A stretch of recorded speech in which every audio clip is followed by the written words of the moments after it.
be like, could you make some? And they're like, totally. So I did a small batch, and I have that, but it was really the cloth ones that just sure. And getting on GQ, I messaged the guy on Instagram. We looked up the top trending blogs and like where to buy a face mask. And at the time, GQ.com was like the number one blog that came up. So I found the guy, messaged him, never heard from him, didn't respond. And then a few days later, I was like, we're on GQ because, backtracking where the links came from. Right. That was insanity because we had orders from all over the country, all over the world. I mean, I was shipping to Canada and London, and it was madness, but it was amazing because it worked, and we had a ton of sales, and I couldn't breathe for those few weeks, but it was also like, it kept me super busy. It was when everyone I kind of felt scandalous because I'm like running out to the post office and picking up fabric, and I'm like, the rest of the world is at home. So it kept me really busy, and it was good for my like psyche and spirit. So calm down because the also that you were contributing to what was going on, right? Like not only were you keeping busy and your business was still, up and running, you were actively contributing to supplies that people needed. Yeah. I had a lot of friends that are in the medical field, doctors, nurses, their husbands. And this again was April, and they're like, oh, we're just moments behind New York. And they're like, we're already starting to see our supplies tap out.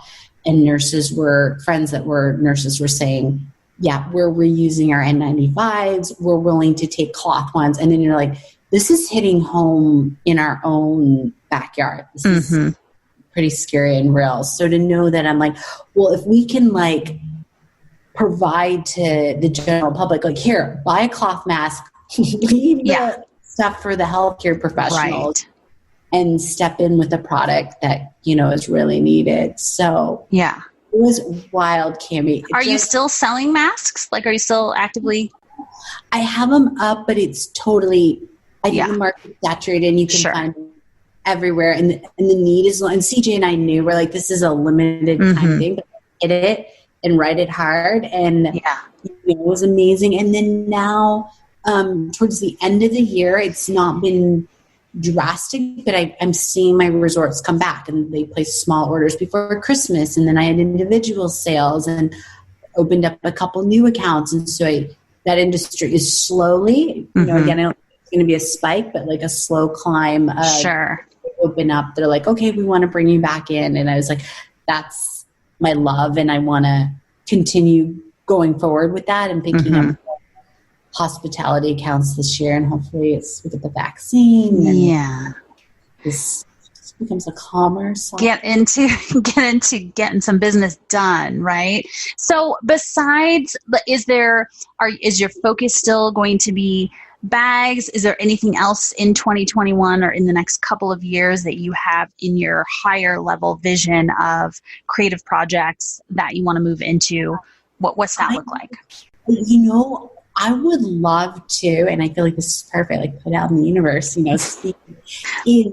I've been asked to do public speaking a handful of times, maybe 5 or 6 times, smaller groups. But I was like, I really love this. And I love doing Instagram lives or creating content and sharing that under the soul, because again, I want to inspire those messages about like, trust your soul, ask yourself where you want to go, like have a true north, to speak to those things, to speak to my story about how I got back up and move through these different tragedies that have kind of come across my plate, to do more public speaking. And so maybe this year, dabbling more in just creating content and putting it out there, because I don't think we're going to have conferences and big events this year, but maybe in the next 2 to 3 years, we'll start to see that shift. So that's something I'm interested in. And then I just love creating, so I could see creating I had one in the, my accounts is Lake Tahoe Hyatt, just if I could do blankets, because she's doing a lot of outdoor yoga, meditation events. Yes. And I was like, oh yeah. And I have so many messages, or even if I just use my branding, that would be interesting to do blankets. So I'm trying to get those made here, but like the factory I was working with, they had everyone out sick, and then someone had COVID. And so it's been a little bit of an uphill climb. Yeah, production's got to be tricky. Production has always been, I've found my way, but it's always been one of the probably biggest hiccups to overcome. Now I feel like it's a well-oiled machine. And I've, back in the day, I would have said, I hate selling. It wasn't that I hated selling. It was just that I wasn't really ready to go sell. Like I feel like it was a half-baked brand and product. So it's like, I'd make an appointment with the buyer. They'd, they'd be like, we love your stuff. Like, we want to order X amount. And then I'd be getting, prior to the factory I'm using now, I'd be getting texts from the group of artisans I was working with. And like, your zipper's stuck in customs and we didn't get the right leather and this broke. And I'm thinking, how can I confidently say yes? The back end is a mess. And too honest and transparent. I can't sell iced Eskimos. I'm just like, right. It's not a match. And so I hated selling them, but now my systems are in place. Now everything is in order. I have the tools, and now I can kind of just go out and get accounts. And I love it. Like, I love walking up to Mountain Shadows and Four Seasons and the Princess and, dropping off goodies for the buyers and building relationships and going to these trade shows. So now the selling part, I'm like, oh, it's easy. Yeah. I have a product I'm so proud of. I'm ready to put out in the world. Where in the past I was like, not 100% there. So yeah, I think that story speaks to, like, you have to step into it. You have to step into action, right? But then once you get running the systems and processes, the back end piece, which for creators, I'm a creator too, like you, like we want to be vision and big picture and playing and in that creative yummy space, but like that's not going to pay your bills and keep your business up and running and grow and evolve and all of the things, right? So yes, I'm learning a lot about like the systems and processes and back ends and trying to like step into like progress over perfection. Like the laptop just fell when my foot got caught on the little headphone thing here, right? Like it's like, you know what? This is life. These things happen. Oops. Moving on. And the same thing with like, yes, I don't have all of the things that I desire. That will come. And I'm going to be where I'm at right now with the tools I have and the resources that I have. And I'm going to step into it. And so I think, kudos to you for that also. And every step of the way, it sounds like you just used what you had and but it sounds like relationships and connections and the power of collaboration has been really important for you too. Huge. Yeah. And I would say everything you just said, like, yes, amen to that. And like, I have to give a huge shout out. She was my neighbor and now she's one of my very dear best friends, Andrea and Nelson. So we met because we lived in the same condo complex. And 4 years ago is when my friend took his life. And I was just kind of like, whoa. And Cameron had been helping me with soul care. We did a Kickstarter together. He came with me to Leon multiple times and we would strategize. And we were, as I look back, I was like, he was like a soulmate. And it was phenomenal. And so his death rattled me. And I was like, ha. And so Andrea at that time was like, had come to me and she was starting to do consulting. She left the corporate finance world and helping small businesses with operations and processes. And so she came to me and I was like, and I was also coming off the heels, I think, of the golf hair shop. Kind of a lot of catalyst things were all happening at the same time.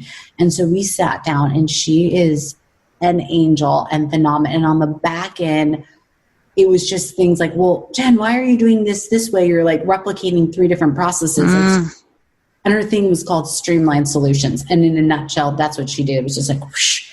And then I went and did a rebranding when she was kind of helping me out. And then I was working with her up until last fall. And then she had twin boys. And then she kind of took time off to raise them. And now her and her husband are doing more like financial estate planning versus just small business consulting. But I'll still call her and I'll be like, oh my gosh, this situation came up. What do you think about this? Like, and amazing. So, and her and Cameron probably were my 2 favorite collaborations and the healthiest, the most, there was no hiccup. Other people have been like, oh boy, got it. Yeah. Yeah. let's wrap this up. Okay. Gotta untangle myself, but she is amazing. And to have that, because as a creator, vision, all this and that. And so both of them have been very calm, and they also allow me to be me. Yeah. And me where I'm at, and give me the tools where other people, where I go off, I'm like, you're not truly listening or speaking. You're coming in with a vision and a strategy and laying it on over top of me, but this is not where I want to go. And, and it may very well have worked for you or other clients. Right. Like, you truly listen, you'll realize this is not a fit. And so now I'm catching myself that I listened to a Brené Brown podcast the other day with Ellen Alda, and she was talking about listening and listening to people's stories. And when people are like, if we interject and like, oh, Kimmy, it wasn't that bad. I'm sure whatever just happened. And you're like, for whatever you just experienced, that was your truth. That was your experience. We jump in and like, whatever, you'll get over that. And so I'm starting to pay attention that business-wise, when people like do that, I'm like, oh yeah, but my experience was it is this, and my experience is my vision is this, and you're not really listening. And since this is a paid situation where I am paying you, right? I don't think this is going to work, because, if it's free advice, so that's free advice. But when there's money involved, it's like, I get to drive this bus. So, well, and it's such a good point too of like, there may be best practices that are general rules of thumb, best practices. But like especially you with a boutique brand, right? It needs to be customized. It needs to fit, you're not a one size fits all big box type of thing that's being mass produced, So much of my message of like, we're all unique souls. Like, do you let your authenticity shine? And just because your best friend, your sister, your mother chose that path and doesn't mean your path has to look like that. And so it's the same concept. Right. Right. Exactly what I was kind of telling you before we hit record, right? Where it's like, I was stuck in neutral for so long with kind of launching all of these things that I had. And it's like, and as a creator, you have to strike while the iron's hot, because that energy will go somewhere else and poof, it's gone. So once I kind of let go of like, oh, this doesn't need to look like other people. Like, this can look like whatever it looks like now, and it'll look like whatever it's going to look like later. And I can let myself off the hook for that, right? Like, you can still build a brand and have an identity and leave spaciousness for growth and evolution and things to ebb and flow and shift and change, right? I love that, because I often say to friends who like have ideas, I'm like, just hit go. You are going to evolve and edit and change. Like, yes. Don't stress out about perfecting it, because it will naturally evolve and change, and things will come across your path that you'll be forced to change it. Global pandemics. Right. Whoa. Yes. So to get so obsessive about making it one thing, it's going to change anyway. So let yourself have some breathing and levity and like. Yeah. And you've been so good at that. It's been so cool to watch and witness you from afar a bit. So being conscious of our time here, I guess one last thing I'd love to touch base on, because this is something I really want to cultivate as I continue to grow and expand this podcast and some of the other programs and products that I will create in the future, is really Innerspace best practices for creators and people who want to launch a creative project or a business, all the things that you have done. So what does that look like for you today? Because I know you do your inner work, girl. Is it a morning? Do you have a morning practice or an evening practice, or does that kind of ebb and flow? But what are a couple of those things that that are must have, you need to do to keep your cup full first?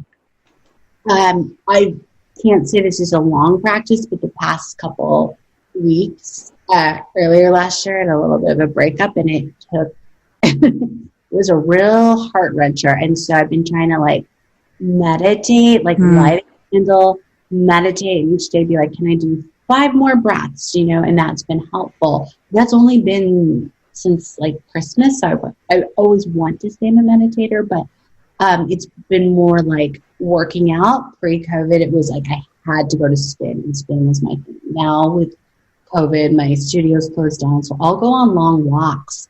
And I realize I really need them